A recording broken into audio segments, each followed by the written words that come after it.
الكريم وعلى آله وصحبه ومن تبع سنته إلى يوم الدين.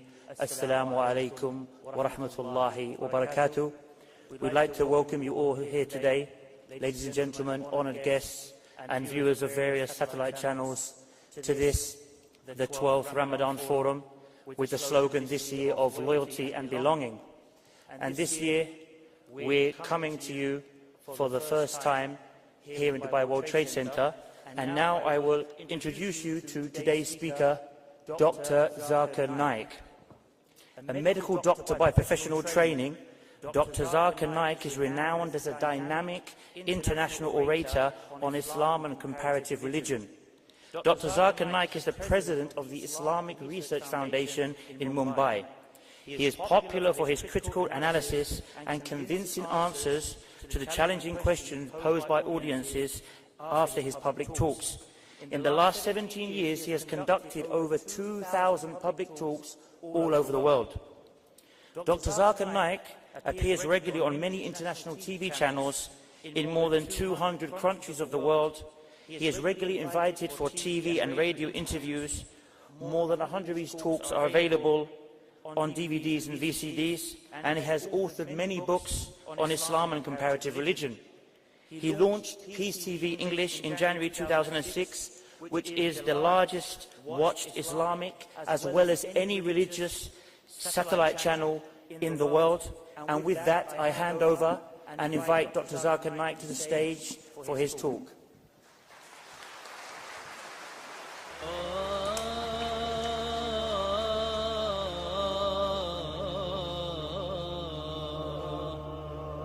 Under the patronage of His Highness Sheikh Ahmed bin Mohammed bin Rashid Al Maktoum, Chairman of the Mohammed bin Rashid Al Maktoum Foundation, the Department of Tourism and Commerce Marketing organizes the activities of the 12th Ramadan Forum from 3rd to 14th of Ramadan, 1434 Hijri, 12th to 23rd of July 2013 in Zabil Hall at the Dubai World Trade Center.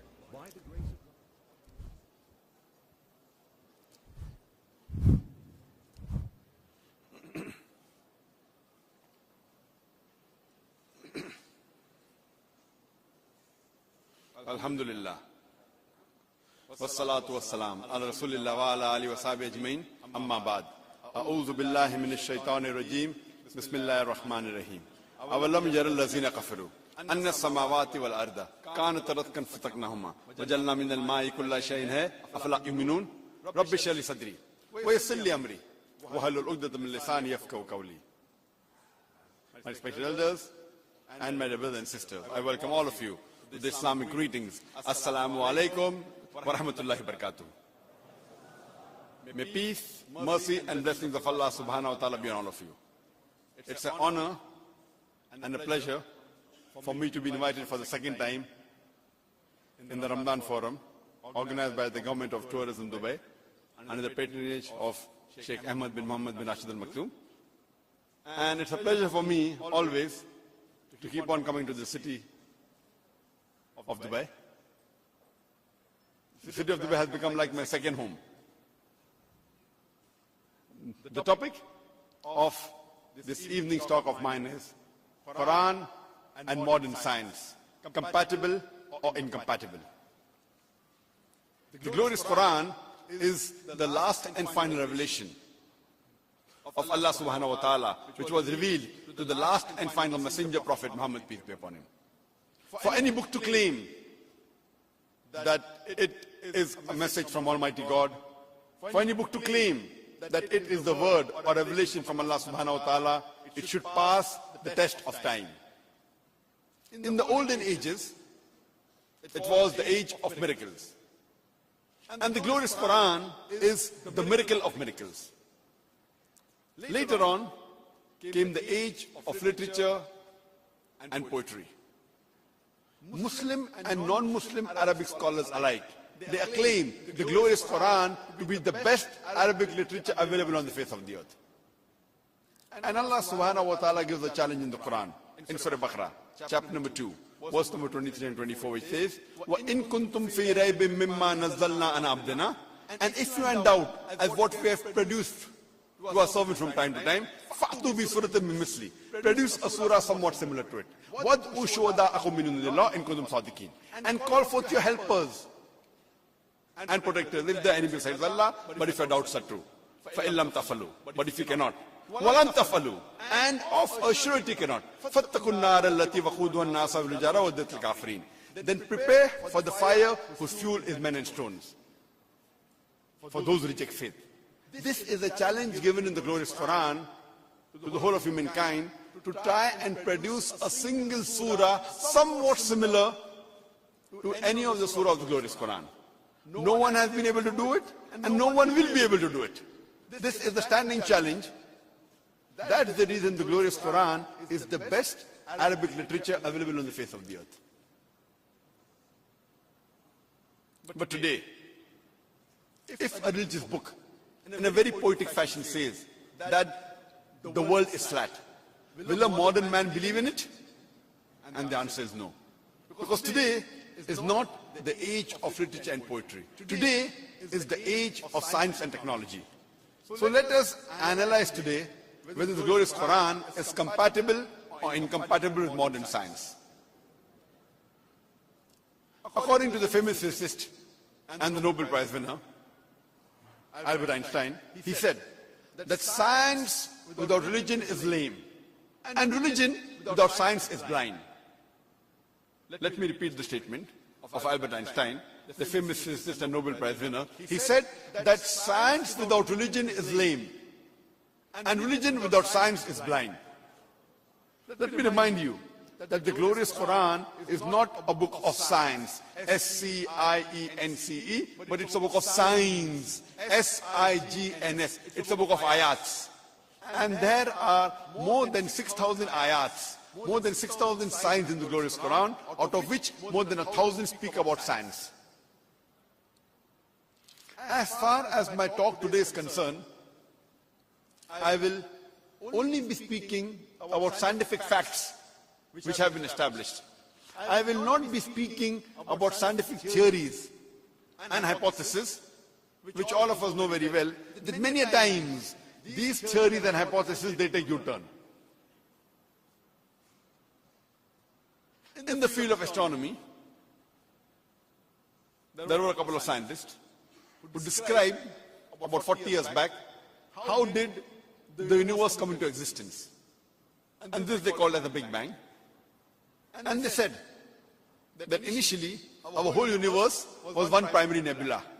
Then there was a secondary separation to the Big Bang, which gave rise to galaxies, gave rise to stars, sun, moon, and the planet on which we live. This they called as the Big Bang. What they discovered about 40 years back is already mentioned in the Quran 14 years ago. And I started my talk by quoting a verse of the glorious Quran from Surah Anbiya, chapter number 21, verse number 30, which says, "Avalam yaral lazina kafaru." Do not the unbelievers see? Anna samawati wal arda kanat ratkan, that the heaven and the earth were joined together and we clove them asunder. This Big Bang, what they came to know 40 years back about the creation of the universe, is already mentioned in the Quran 14 years ago. Previously, we human beings, we thought that the world was flat. It was in 1577 when Sir Francis Drake sailed around the earth that he proved that the earth was spherical. The Quran says in Surah Luqman, chapter number 31, verse number 29, Alam tara anna Allaha yulijul layla fil nahari, yulijul nahara fil layli. It is Allah subhanahu wa ta'ala who merges the night into the day and merges the day into the night. This merging is a gradual and a slow process. The night gradually and slowly merges into the day, and the day gradually and slowly merges into night. This gradual change of night into day and day into night is only possible if the earth is spherical. If it was flat, it would have been a sudden change.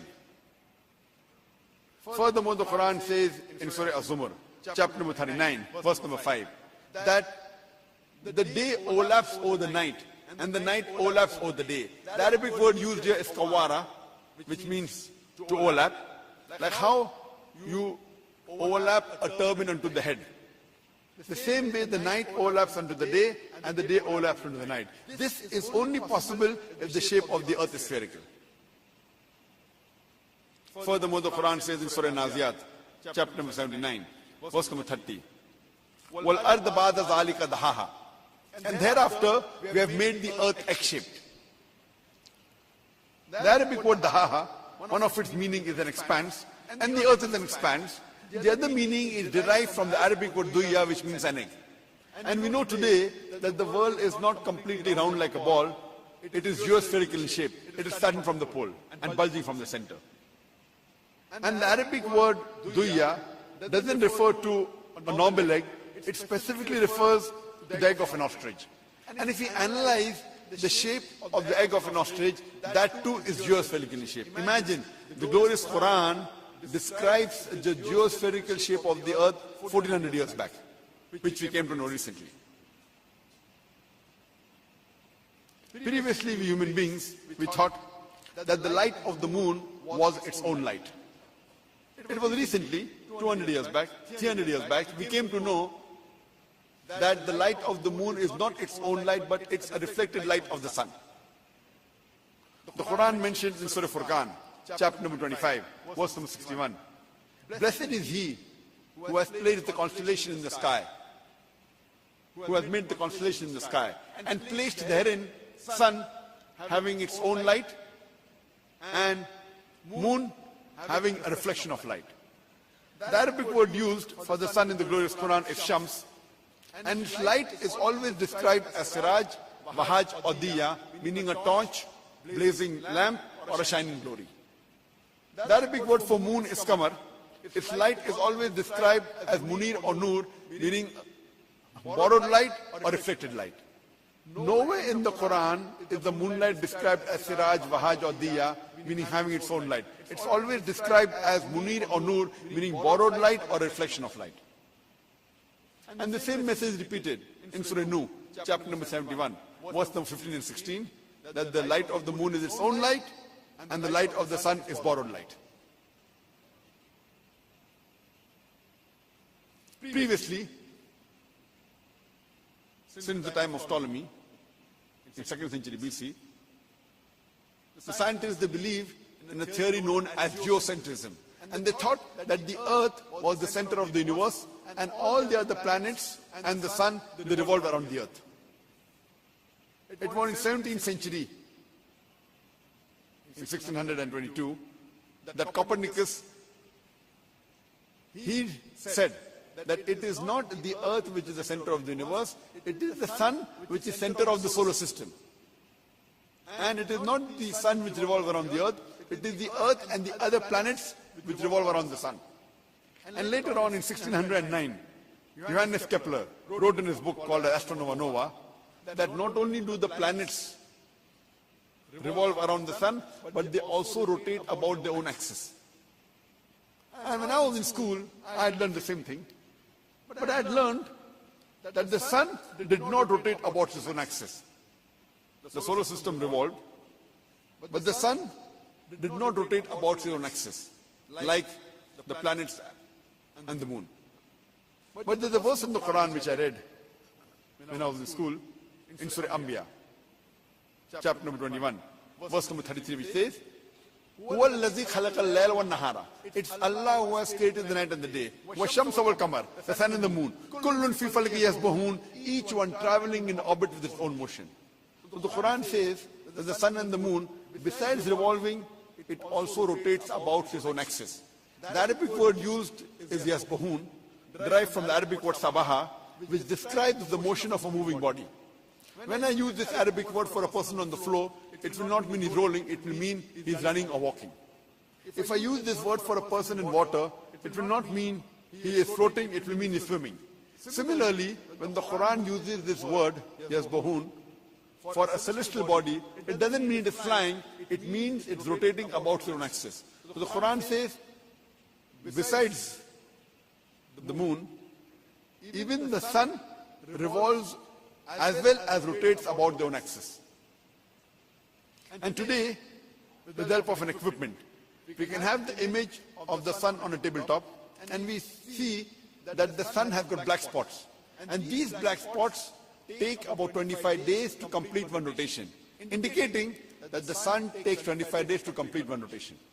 And now, this fact has been incorporated in all the books of the school, all the science textbooks. Imagine, in 1982, when I passed my 10th standard, I had learned that the sun did not rotate about its own axis, and Quran mentions 1400 years back that the sun rotates, and now this fact is mentioned in all the textbooks of the school. The Quran says in Surah Anbiya, chapter number 21, verse number 32, that we have made the sky as a protected ceiling. Today science tells us that the atmosphere that is there above the earth, it acts like a protected ceiling, and it prevents the harmful rays and radiation like X-rays and ultraviolet rays from entering the earth, without which life to exist on the earth would have been difficult. So Quran says we have made the sky as a protected ceiling.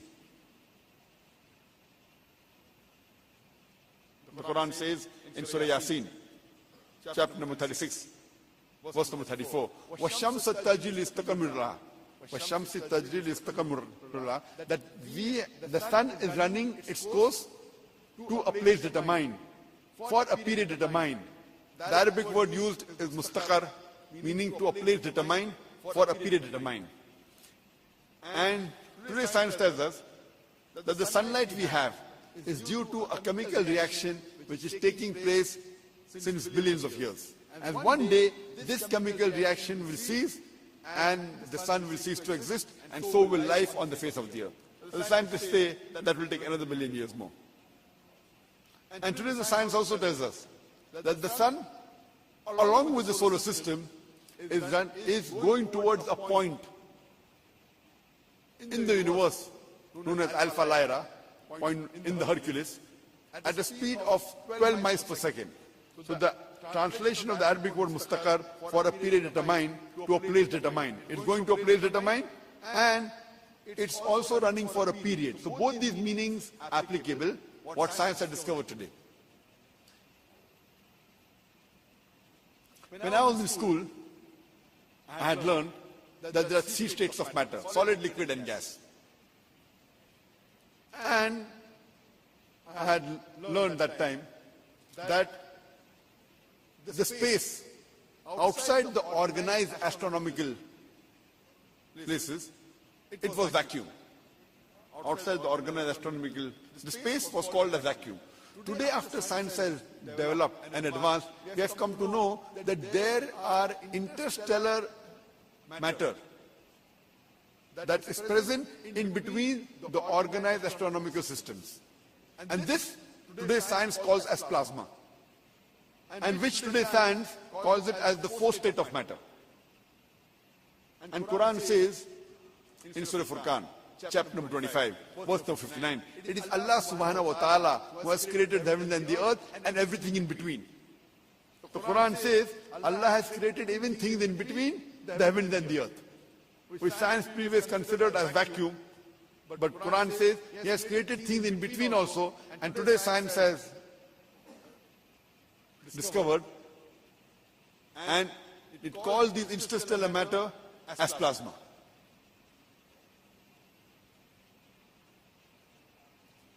It was in the 20th century that Edwin Hubble, he discovered that the universe is expanding. It's receding. And the universe is keeping on enlarging and expanding. And Quran says in Surah Dariyat, chapter number 51, verse number 47, that we have created the vastness of space. The Arabic word is mu'suna, meaning the expanding, meaning the vast universe. So Quran says that the universe is expanding, which we came to know just recently. There may be many skeptics who will say it's nothing great that the Quran speaks about astronomy, because the Arabs were advanced in the field of astronomy. I do agree with them that the Arabs were advanced in the field of astronomy, but I have to remind them, it was centuries after the Quran was revealed that the Arabs become advanced in the field of astronomy. So it's from the Quran that the Arabs learn about astronomy and not the vice versa.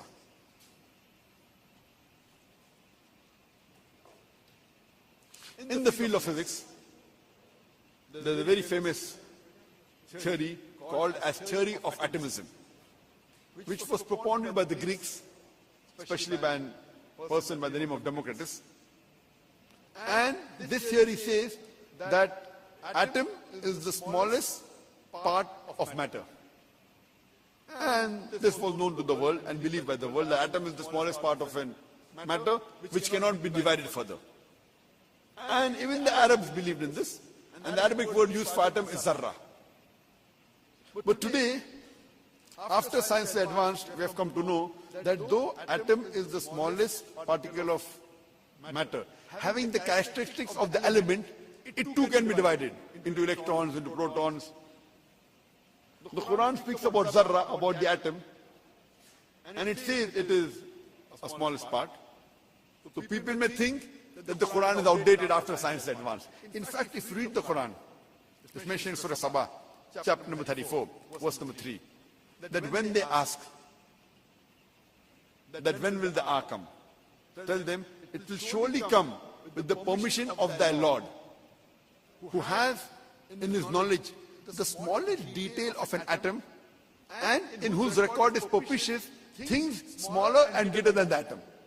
So Quran says that in Allah's knowledge is detail of the smallest part like an atom, and in his record is clear things lesser and greater than the atom. So Quran says there are things which are lesser and greater than the atom, which we came to know recently. And the same message repeated in Surah Yunus, chapter number 10, verse number 61, that in Allah's record is propitious, clear, things smaller and greater than the atom. So the Quran is not outdated, the Quran is up to date, alhamdulillah.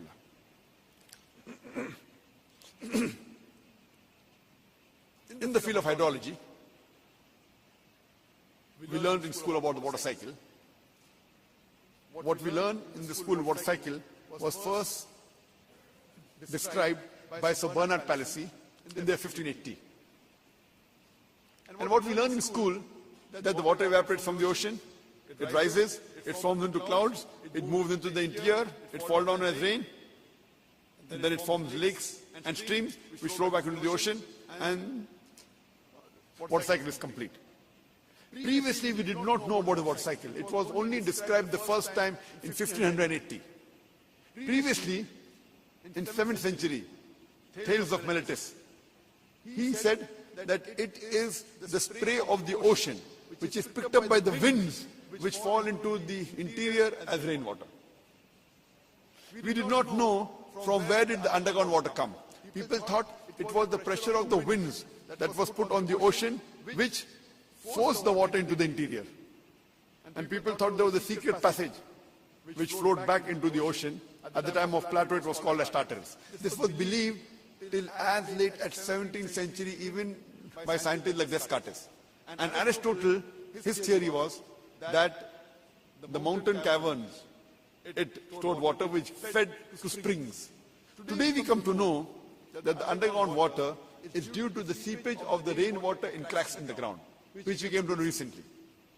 Quran mentions in Surah Furqan, and Quran also mentions in Surah Az-Zumur, chapter number 39, verse number 21, that fear thou not, it is Allah subhanahu wa ta'ala who sends down water from the sky and leads it in cracks in ground and causes sown field of varying colors to grow. The Quran says that the underground water is due to the seepage of the rainwater in cracks, which we came to know recently. Quran says in Surah Rum, chapter number 30, verse number 24, that it is Allah who sends down water from the sky and causes and gives life to the dead, gives life to the earth after it is dead.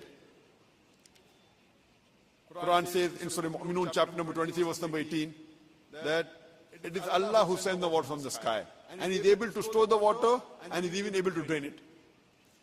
Allah says in Surah Hijr, chapter number 15, verse number 22, that we cause fecundating winds. The Arabic word used is lawaki, coming from the word lakaha, which means to fecundate.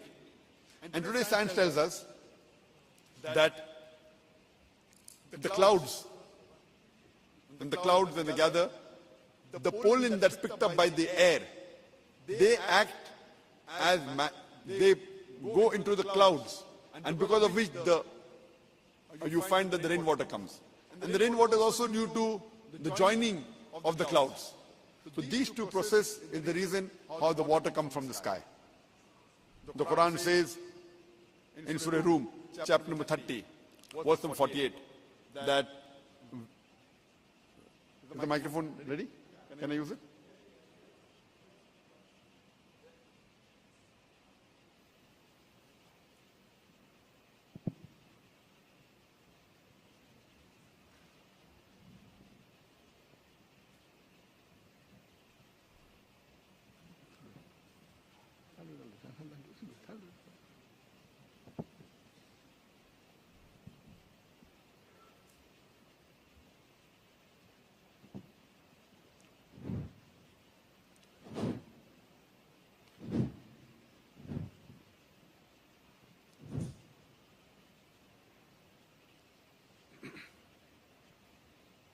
The Quran says in Surah Rum, can you increase the volume of it? The Quran says in Surah Rum, chapter number 30, verse number 48, that the clouds join together, they move into the interior, they fall down as rain, and the water cycle is replenished. The Quran speaks about, I think I'll just change my position there, it'll be better.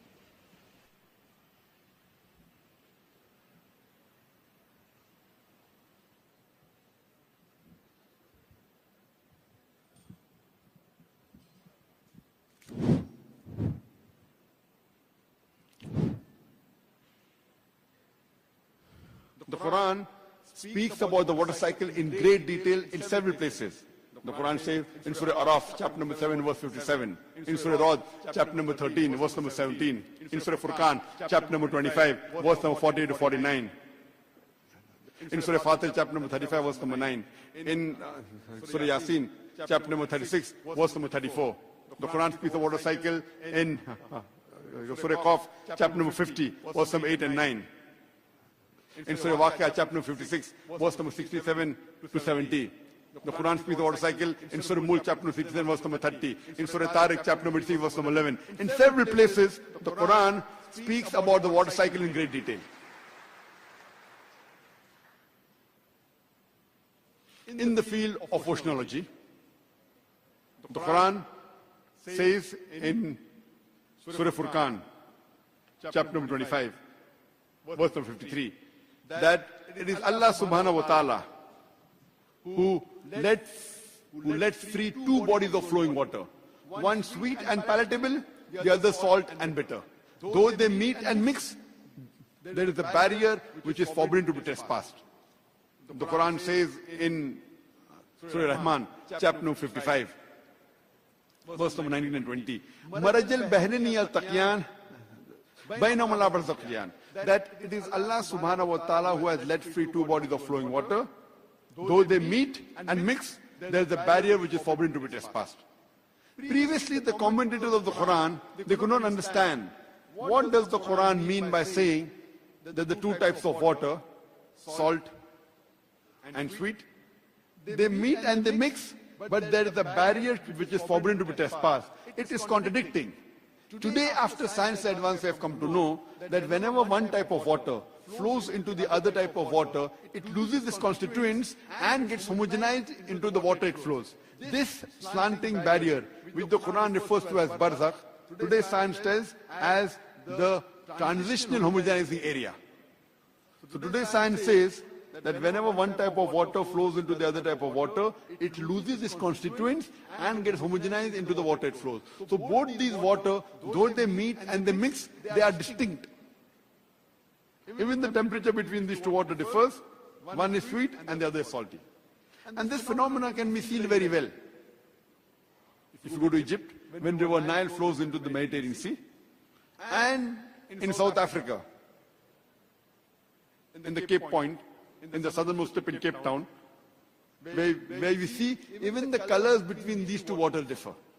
And the best example is the Gulf Stream, which starts from the Gulf of Mexico, flows for thousands of miles, and both the waters are distinct. And if you're traveling in a boat and pick up water from one side and pick up water from the other side, one of the water is sweet, the other is salty. Even the temperature between these two waters differ.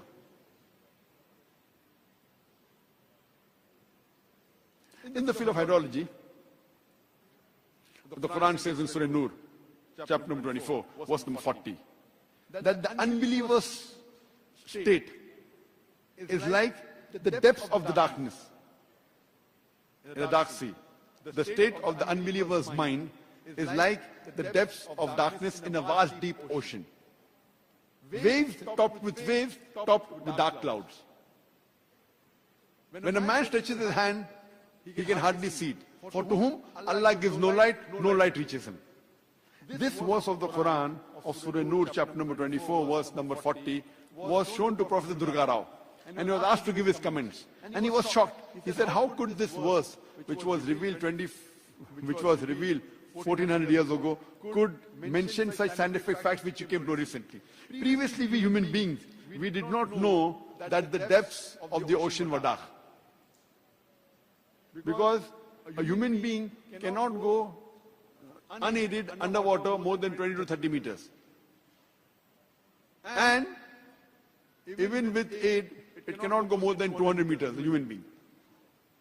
Only in 1900, when submarines were created and discovered, when they went underwater, they came to know that the depth of the ocean was dark. And even the fish, for them to see, they carry their own light. And how is this darkness? Prophet Durga Rao says, this darkness is for two main reasons. The first is, whenever light enters into the water, there is refraction of light. And the light rays are absorbed in layers. And we learned in school that the light contains of 7 colors. That is Vibgyor, violet, indigo, blue, green, yellow, orange and red.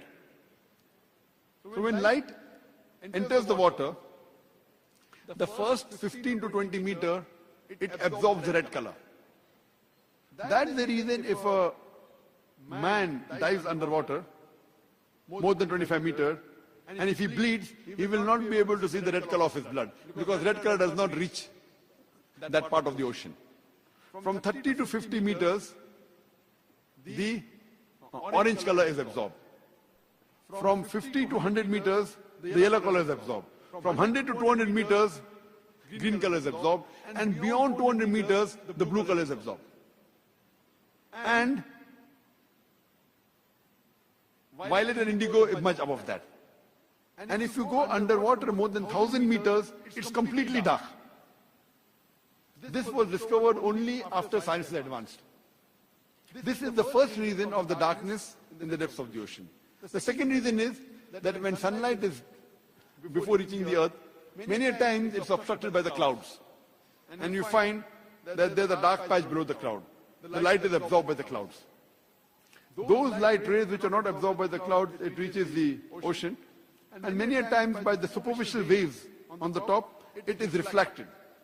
The light is reflected and you see a shiny color on the ocean. The light is reflected. That light which is not reflected, it enters the ocean and is absorbed in layers. So these are the major reasons. But the Quranic verse says that the state of the mind of an unbeliever is like the depths of ocean. Waves topped with waves, topped with dark clouds. We knew very well that the waves that we see above on the ocean or on the sea, we see it. But science recently discovered that besides the waves on top, there are even internal waves. This internal waves, it separates the ocean into two parts, the superficial part and the deep part. The superficial part is warm and lit up, and the deep part is dark and it is cold. So the Quran says, wave topped with waves, topped with dark clouds. And if a man stretches his hand, he cannot see it. For whom Allah gives no light reaches. Prophet Durga Rao said that this information which is mentioned in the Quran cannot be written by human being. This book, the glorious Quran, has to be a divine revelation.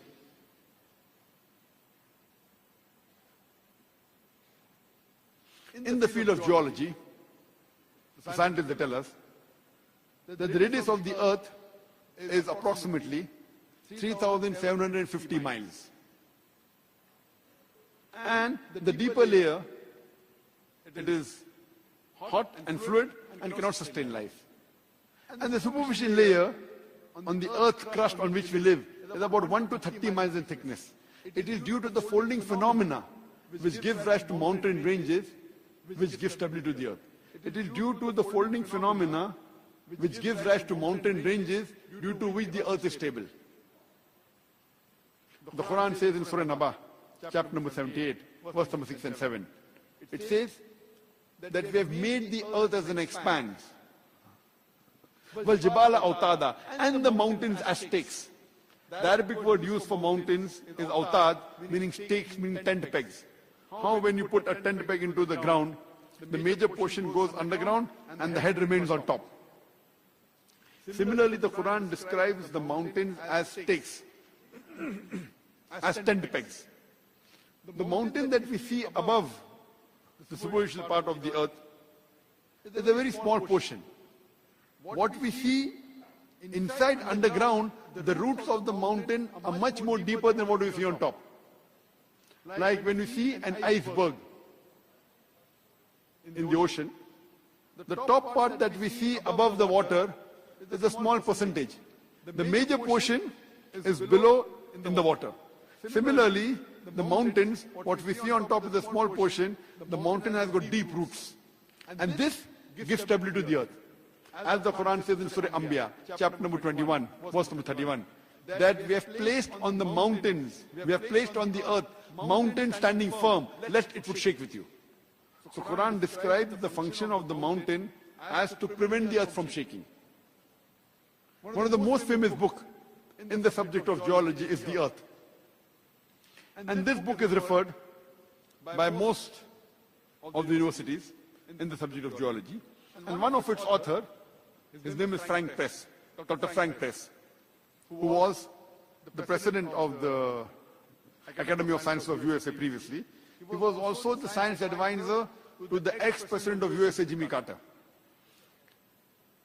He draws in this book, The Earth, the mountains, and he shows that the mountain has got deep roots, like wedges. And he writes in this book that the function of the mountain is to prevent the earth from shaking. Exactly what the Quran says 1400 years ago.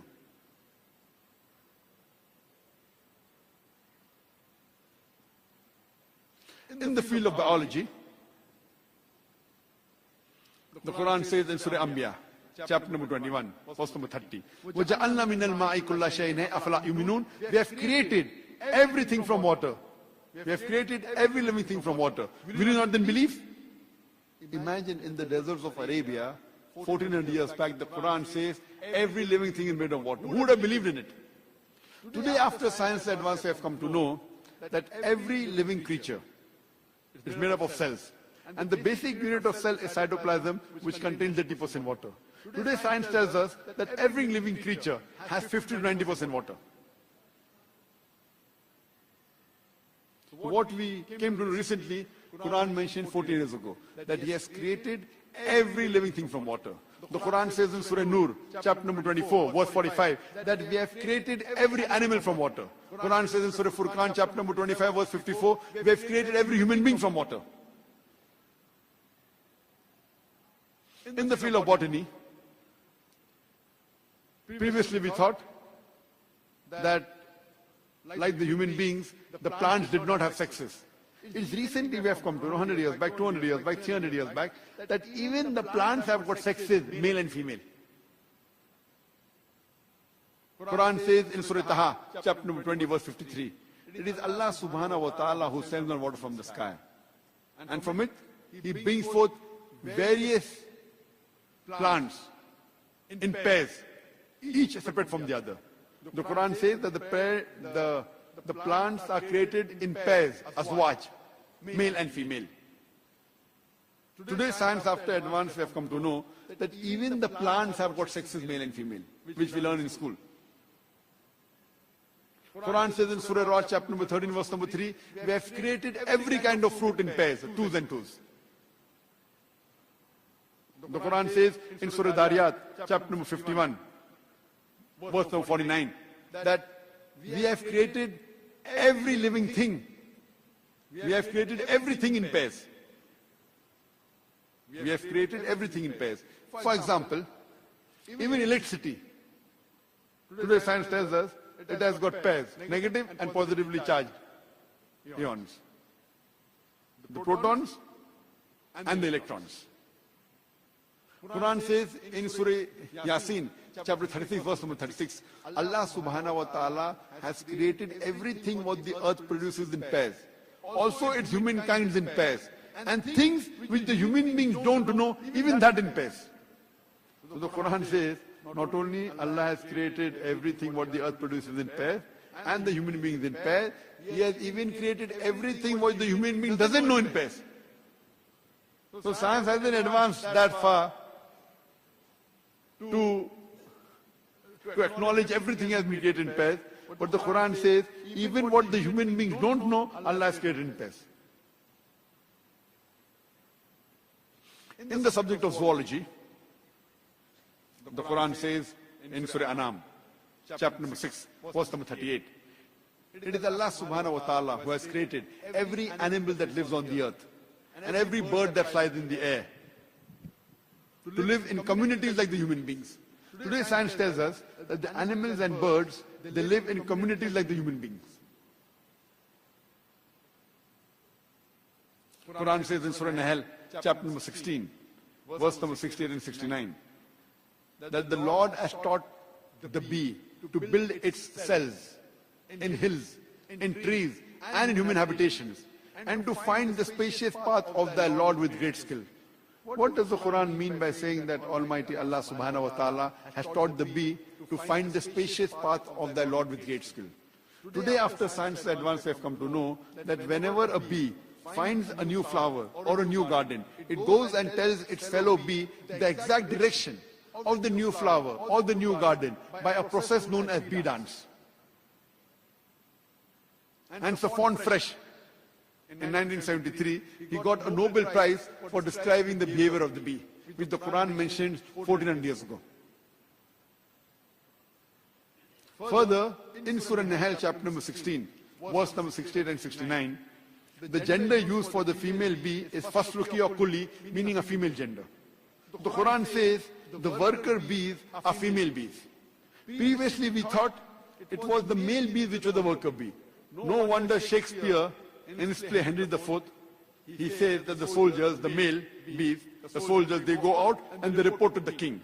But today science tells us it is not the male bee which are the worker bee, it is the female bees which are the worker bee, and they don't report to the king, they report to the queen. Imagine. Quran even mentions the gender of the bee as being a female. Quran says in Surah Ankabut, chapter number 29, verse number 41, that as to those who take for protectors anyone besides Allah subhanahu wa ta'ala, they build for themselves houses like that of the spider. For verily, the house of the spider is fragile and flimsy. Besides Quran saying that anyone who takes for protection, anyone besides Allah subhanahu wa ta'ala, they build for themselves houses like that of the spider, besides being the physical nature of the web as we know, it is very flimsy, it is fragile.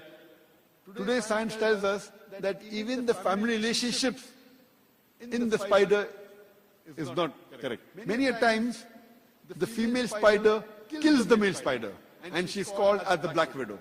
So Quran not only describes the physical nature of the house built by the spider as being flimsy, it even talks about the family relationship as being weak.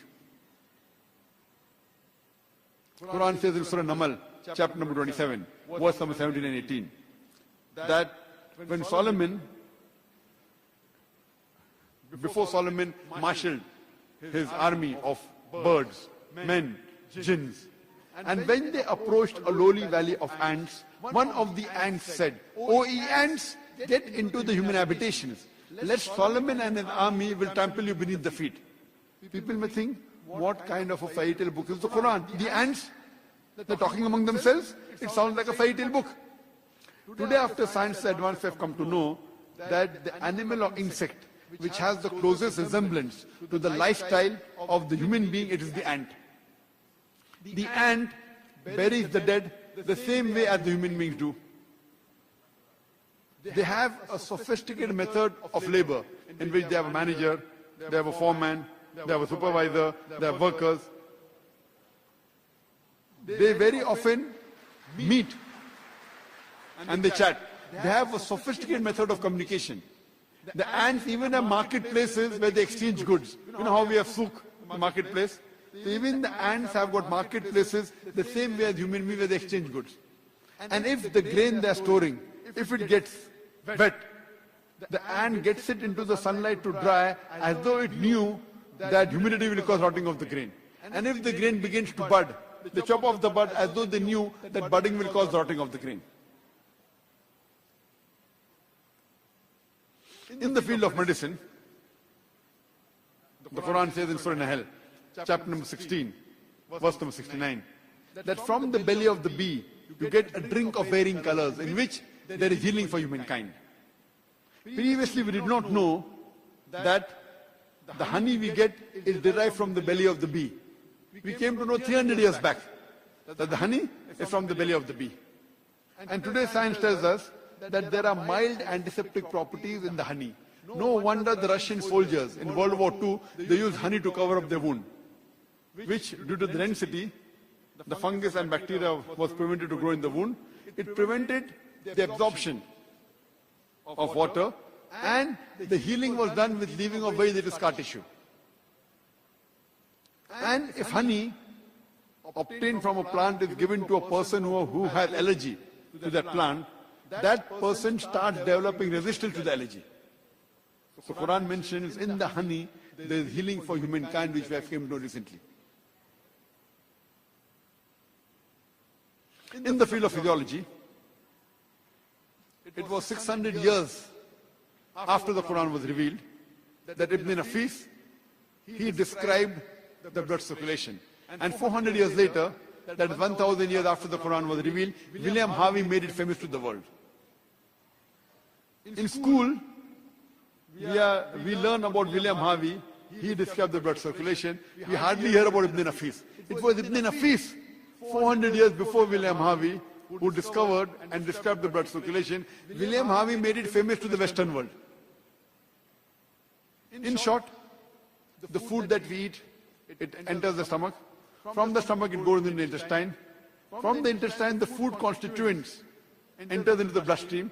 And via the bloodstream, it goes to the various different organs of the body, including the mammary gland, which is responsible for the production of milk.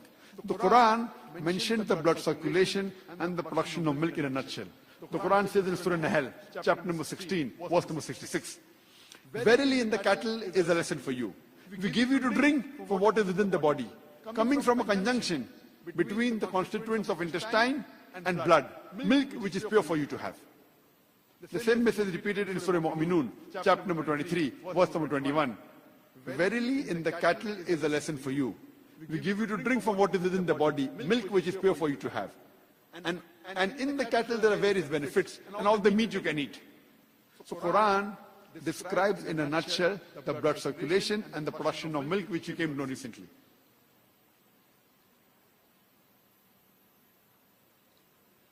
In the subject of embryology, there were a group of scientists who collected all the data that was given in the Quran and the Hadith dealing with embryology, and they followed the verse of the Quran of Surah Nahl chapter 16 verse 43 and Surah Anbiya chapter number 21 verse number 107, which says, "Fasalu ahli zikri in kuntum la ta'lamun." If you don't know, ask the person who is an expert. So they collected all the matter given in the Quran and the Hadith dealing with embryology, and they presented it to Professor Keith Moore, who was one of the highest authority at that time. This took place about 30 years back in 1980s. And they presented Professor Keith Moore, who at that time was the highest authority in the subject of embryology. Embryology is the study of the development of the human being in the womb of the mother. Professor Keith Moore was the head of the Department of Anatomy in the University of Toronto in Canada. When he read all the translation of the Quranic verses and the hadith dealing with embryology, he said that most of the things mentioned in the Quran are 100% matching with modern discovery in embryology. But there are some things which I cannot say is right.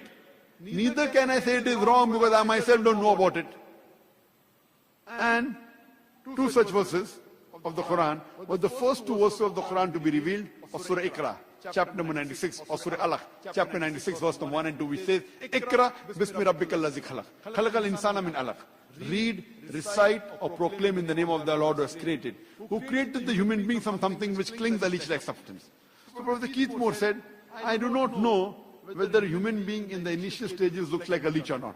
So he went in the laboratory, and under a very powerful microscope, he observed the early stages of the embryo, and he was astonished at the striking resemblance. He took a photograph of a leech and observed the early stage of an embryo and was astonished at the striking resemblance. And he said, there were about 80 questions asked to him.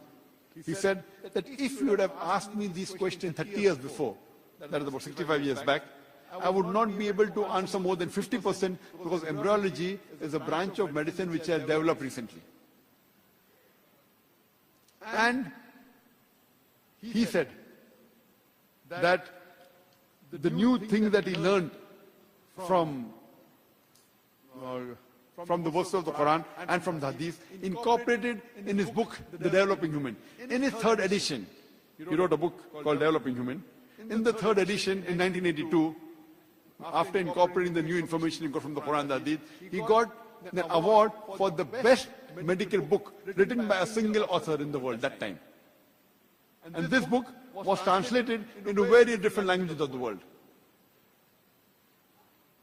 The Quran says in Surah Tariq, chapter number 86, verse number 5 to 6 and 7. Quran says, does not man think from what is created? He is created from a drop emitted from a space between the backbone and the ribs. What does the Quran mean by saying human beings have been created from a drop which is emitted between a space between the backbone and the ribs? Today, after science advance, we have come to know that the genital organs in the adults, in the male and the female, they originate from a space between the backbone and the 11th and 12th rib. Exactly the same space where the kidney is present. And in the male, the genital organs, they descend before the human being is born. In the male, it descends down, and through the inguinal canal, it goes into the testicles. Inguinal canal, through the scrotum, it goes into the scrotum. The testicles descend down. And in the female, the ovaries descend to the true pelvis.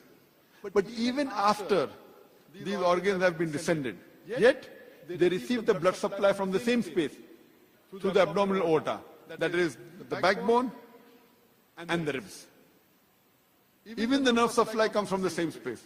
Even the lymphatic drainage and the venous return goes to the same space where the kidney is present between the backbone and 11th and 12th rib. So that's what the Quran says. The human beings have been created from a drop emitted from a space between the backbone and the ribs. The Quran says in Surah Mu'minun, chapter number 23, verse number 12, and Surah Hajj, chapter number 22, verse number 5, that we have created the human being from a nutfa. A nutfa in Arabic means a minute quantity of liquid, a very small trickle. Today science tells us that in a normal emission, there are 3 million sperms that are emitted in one emission. Only one is sufficient to fertilize the ova. One. This the Quran refers to as nutfa, a minute quantity of liquid. The Quran also says in Surah Sajda, chapter number 32, verse number 8, we have created the human being from a sulala. Sulala means the best part of the whole. The Quran says, out of the approximately, on average, 3 million sperms that are emitted in one emission, only one is required to fertilize the ova. This one out of 3 million, the Quran refers to as sulala, the best part of the whole. So one spermatozoa is sufficient to fertilize the ovum. The Quran further says in Surah Insan, chapter number 72, chapter number 75, verse number chapter 76, verse number 2, that we have created the human being from nutfatin amshaj, a minute quantity of mingled fluid. Nutfatin amshaj, a minute quantity of mingled fluid. And today science tells us that both the ovum and the sperm, the female and the male fluid is required for the production of the human beings, which forms into the zygote. And today science tells us that there are other fluid or seminal fluid and prostatic gland which are also responsible, which can be also included in this mingled quantity of liquid. In the field of genetics, today we have come to know that the sex in the child is determined by the 23rd pair of chromosomes. The 23 pair of chromosomes in a human being, if the 23rd pair of chromosome, if it is XX, it's a female. If it is XY, then it's a male. And today science tells us it is the male which is responsible for deciphering the sex of the child. If in the male, the sperm has X and Y. If the X take parts in fertilization, then a female is born. If the Y takes part, then a male is born. And Quran says this in Surah Najm, chapter 53, verse 46, that we have created the human beings into male and female from a minute quantity of liquid gushing forth from a male. The Arabic word is tumna, gushing forth from a male. So the Quran says it is the male fluid which is responsible for the sex of the child. Further is mentioned in the Quran in Surah Insan, Surah Qiyamah, chapter number 75, verse number 36, 37, 38, 39. That we have made the human beings from a minute quantity of liquid, from alaqa, then made it into a mudka, then gave it sex, male and female, from a minute quantity of sperm. The Arabic word is min mani yumna, minute quantity of sperm. So Quran says it is the sperm which is responsible for deciphering the sex of the child.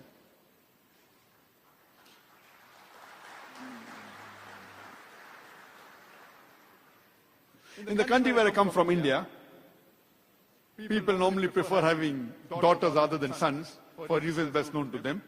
And if suppose a lady gives birth to a daughter, very often the mother-in-law will blame the daughter-in-law. Why did you give birth to a daughter?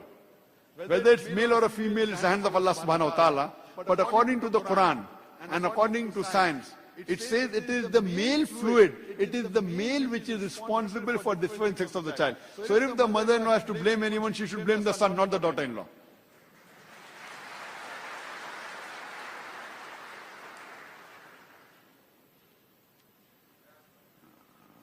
The Quran says in Surah Az-Zumar, chapter number 39, verse number 6, that we have created the human beings in stages, in the womb of the mother, in 3 ways of darkness. When Prophet Keith Moore was given this verse of the Quran, what does the Quran mean?